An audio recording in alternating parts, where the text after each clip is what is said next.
Lorsque le chrétien ne discerne pas la source des sensations surnaturelles ressenties en son corps et que ce qui est du domaine physique reprend la première place, il se trouve que le corps est appelé à fournir le travail de l'esprit, pendant que le fonctionnement normal de celui-ci est interrompu.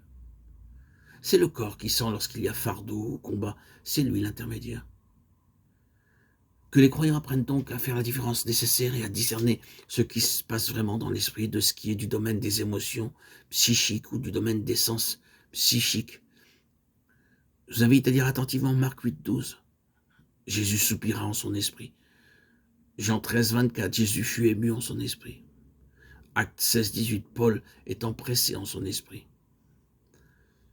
Par ignorance, la majorité des croyants suivent les indications de l'âme, l'intelligence, les émotions, tout en croyant marcher selon l'esprit. Et à cause de l'appauvrissement qui en résulte, puisque l'homme se trouve alors privé de l'énergie spirituelle, Satan et ses légions travaillent à les y maintenir.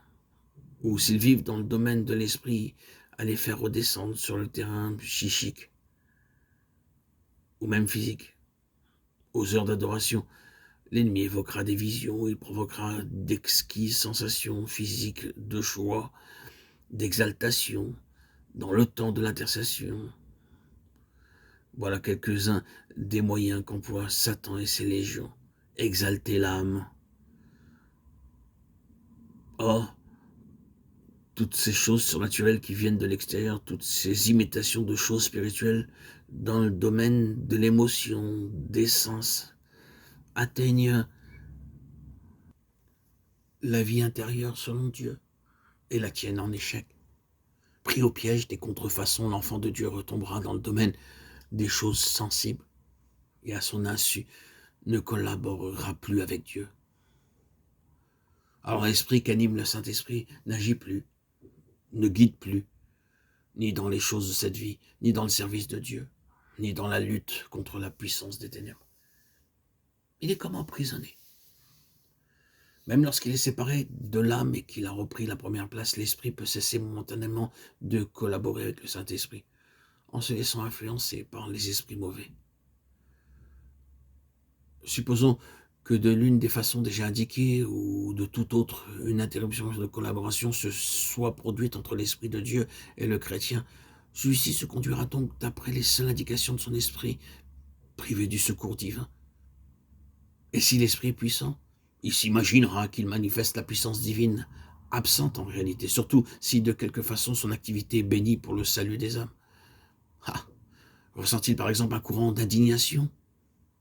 Il s'y livrera sans retenue, pensant que cette impulsion vient de Dieu. Il n'a pas discerné l'immixtion de la puissance des ténèbres. Parmi ses auditeurs, certains ont ensuite perçu que cette note de dureté ne procédait pas de Dieu. Cette immixtion de l'ennemi peut se produire à tout moment. Dans le temps de la prière, lorsqu'il y a combat, ou durant l'exhortation si l'orateur manque de vigilance. Il se trouve alors qu'une puissance démoniaque a influencé l'orateur, soit par une attaque directe contre son esprit, soit par une attaque sur l'âme, les émotions. Celui qui veut marcher avec Dieu a besoin de savoir ces choses pour être sur ses gardes, et le cas échéant éviter le piège. Il doit savoir que dans le domaine spirituel, deux puissances sont à l'œuvre, et que justement, parce qu'il est spirituel, son esprit est accessible à l'une et à l'autre. S'il s'imagine que le Saint-Esprit seul peut l'influencer, il est sûr de s'égarer. Si dans les sphères spirituelles, Dieu seul agissait, l'homme deviendrait infaillible. Or, il exhorte à la vigilance et à la prière, à avoir les yeux de l'entendement ouverts pour comprendre les directions divines, toutes choses incompatibles avec l'infaillibilité. Oh oui, que les chrétiens ne négligent pas d'étudier ce qui nous est révélé de la guerre dans les lieux célestes, dans l'épître aux Éphésiens, qu'ils s'efforcent de connaître expérimentalement ce que veut dire l'apôtre par toute l'armure de Dieu, cette armure que le chrétien est appelé à revêtir afin de pouvoir tenir au mauvais jour contre tous les assauts de l'ennemi.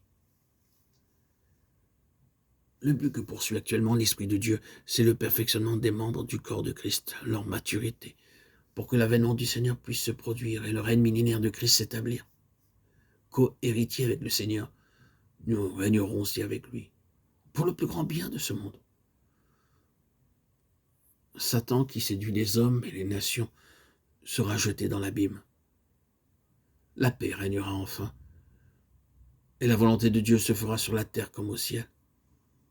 Alors, les royaumes de ce monde seront soumis au Seigneur et à son Christ.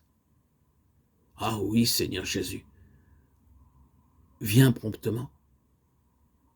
Amen.